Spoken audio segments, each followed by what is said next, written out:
Buenos días, soy el doctor Alejandro Lacelli. Como quedamos siempre, con una leve presentación. Soy médico de emergencia del gobierno de la ciudad de Buenos Aires y trato de dar mi experiencia vivida junto con mi equipo de los eventos que sucedieron en la ciudad.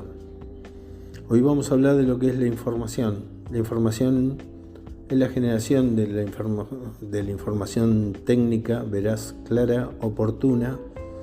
Es el último eslabón de la actuación en terreno. Esto permitirá llevar a cabo la consolidación de la información. La información técnica es un conjunto de datos sensibles y organizados acerca de los sucesos, hechos o fenómenos relacionados a la atención de emergencias y urgencias. Son obtenidos con el fin de reducir la incertidumbre e incrementar el conocimiento de la atención que presta el sistema. El resultado nos permite construir un mensaje claro, oportuno, eficaz, que ayude a resolver problemas y tomar decisiones de gestión en la atención de víctimas únicas o múltiples.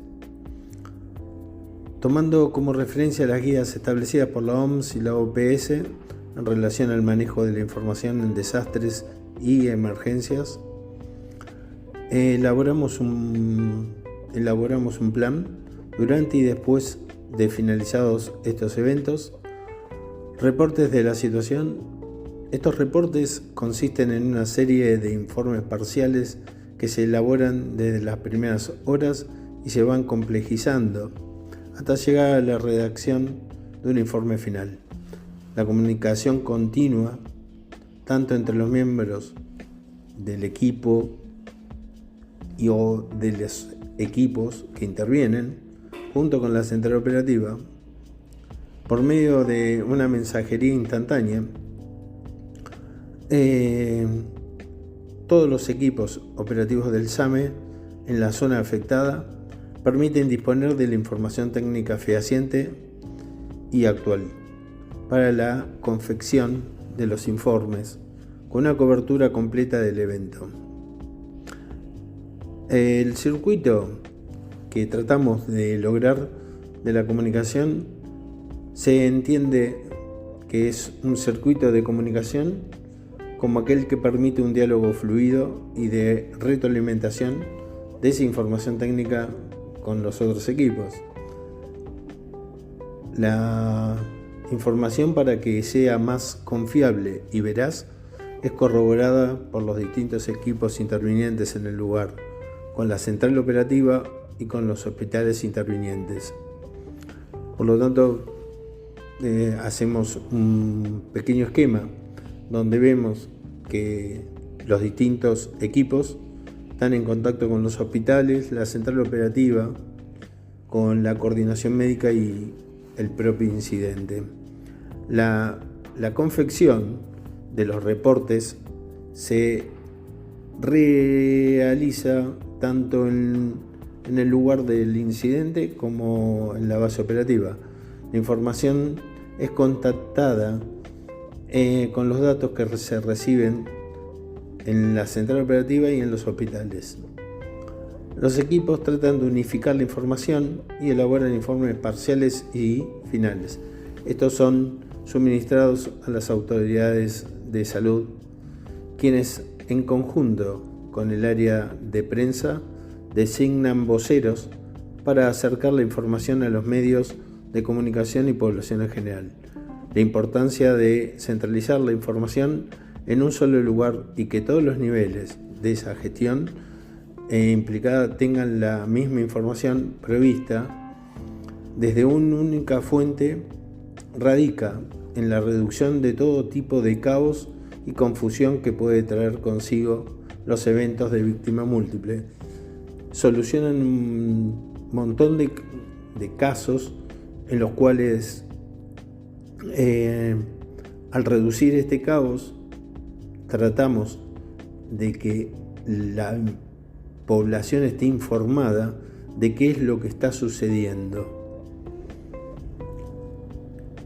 Si nosotros vemos que la fuente principal para la elaboración de las primeras informaciones parciales es la información recabada por los respondedores primarios, o sea, quienes van llegando al lugar, arriban de tal manera que durante el periodo de latencia, entendiéndose por el tiempo comprendido entre el momento en que se produce el hecho y el arribo de nuestros móviles. La información es transmitida por los profesionales médicos a través de los canales de comunicación. Los informes parciales tienden a ser breves, sintéticos, con datos generales, tales como cantidad de víctimas, géneros, diagnóstico presuntivo y obtenidos luego de la realización de triage. La palabra triage, que luego vamos a hablar de esto, significa clasificación y es de suma utilidad. A su vez, se informan los equipos y móviles intervinientes, los centros, hospitales y la derivación de las víctimas, de tal forma que familiares y allegados de los mismos sepan dónde dirigirse. Los profesionales entienden que es fundamental anunciar públicamente y en forma temprana que la información que se dispone en un inicio es factible de ser modificada o medida que se recaban nuevos datos y se obtienen más información. La frecuencia de actualización de las mismas debe ser informada a la comunidad a fin de reducir la desesperación y la ansiedad, como así también los posibles sentimientos de abandono institucional que puedan surgir del aporte de la población afectada. El mayor éxito comunicacional se logra con la fluidez bidireccional entre la comunidad y lo que es nuestra central operativa, dirección médica. El mantenimiento de la confianza del público durante toda la etapa de la emergencia requiere transparencia, es decir, que la comunicación será veraz, se comprende fácilmente, sea completa y se atenga exactamente a los hechos. Las transparencias caracteriza la relación entre los gestores de la emergencia y la población y permite que se visualicen esos procesos de obtención que tenemos de la información, evaluado desde los riesgos y de la toma de decisiones vinculadas con el control de los mismos.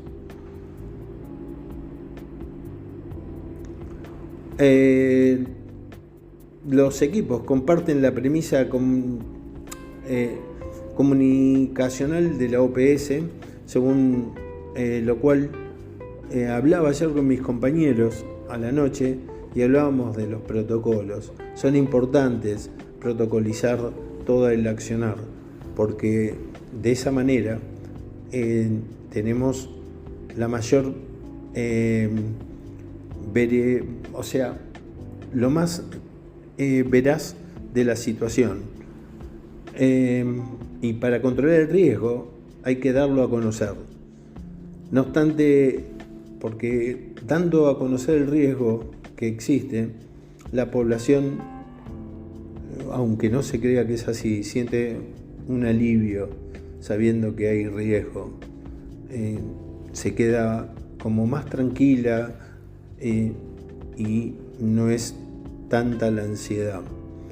No obstante, considero que la transmisión de la información debe ser efectuada en forma sutil, mesurada y gradual, con seriedad, sobre todo eso, responsabilidad, cautela, respeto, a fin de no producir un daño mayor a los familiares de los afectados que buscan respuestas y a la población en general.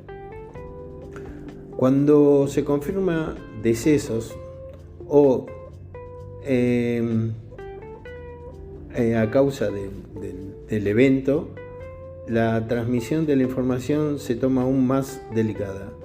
Ante esta situación, las reacciones son diversas y se puede producir mecanismos de negociación entre familiares y allegados a los fallecidos, que deben ser acompañados por equipos de profesionales con formación y experiencia en este tipo de situaciones, como también puede emerger nuevamente los rumores que cuestionan el accionar de los equipos de emergencia.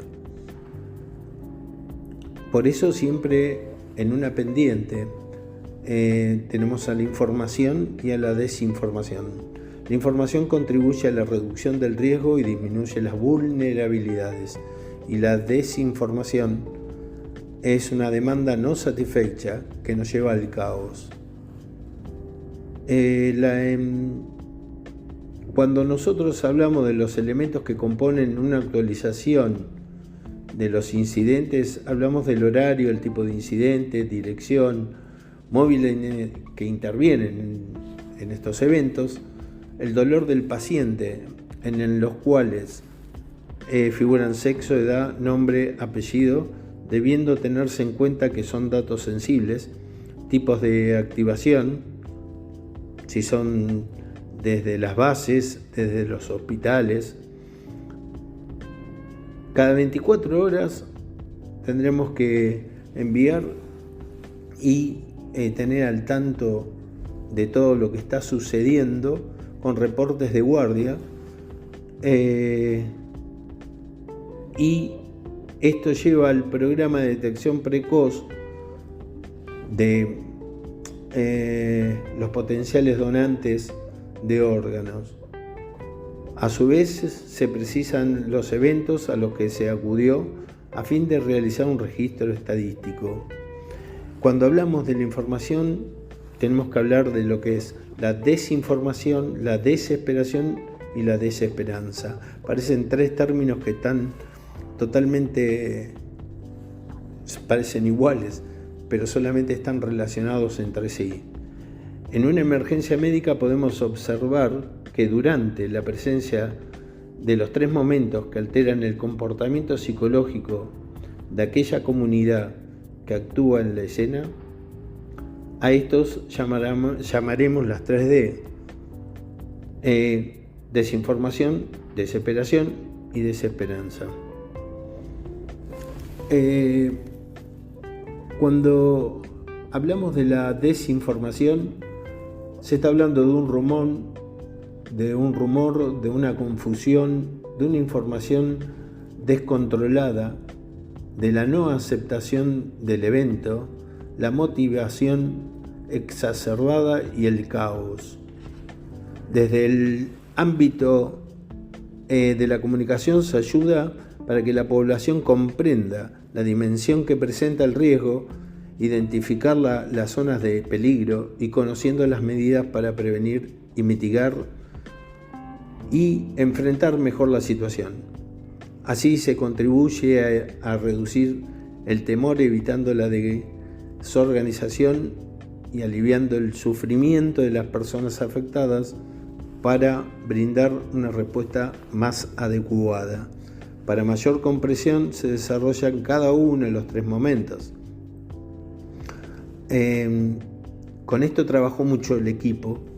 Hemos trabajado durante muchos años y durante muchos eventos como para llegar a estas conclusiones. Siguiendo el modelo de las 3D, vamos a hablar de la desinformación.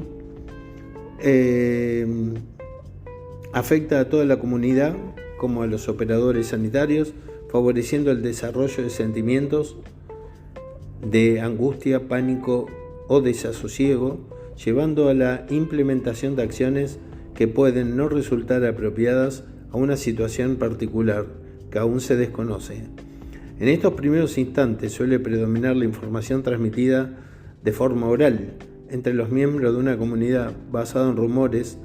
Se entiende por rumor a una información incierta que no se puede verificar, pero que por diversas razones resultó verosímil para los medios y para la población. A mayor falta de información, los rumores se expanden mucho más y es mayor será la desesperación de la población.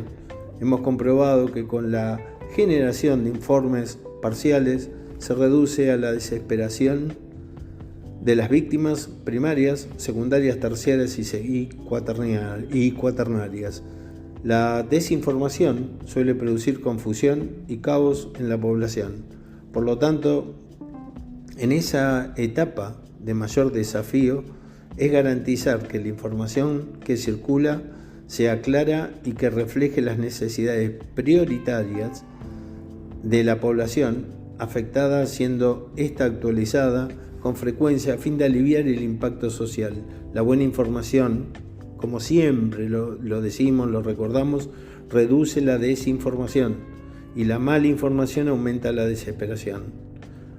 Cuando llegamos a la segunda D, que es la desesperación, es un estado negativo donde se altera la ilusión y la posibilidad de salir de una situación.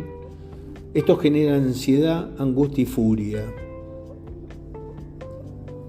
En un desastre o en una emergencia, los mensajes que se transmiten deben ser claros y concretos, sin incluir detalles innecesarios, explicando brevemente lo ocurrido y qué ha de hacerse. La información debe ser emitida por un portavoz, en el caso del sistema público, se centralizan en el director general o quien éste designe. La desesperanza, la tercera D, con el correr de los minutos, las horas, esa desesperación por saber si su familia está bien puede llevar a la desesperanza, es decir, la falta de esperanza de encontrar con vida a sus seres queridos. El tiempo es un factor clave dentro de las 3D. A mayor tiempo que transcurre entre el incidente y la falta de información, la desesperación de la comunidad aumenta.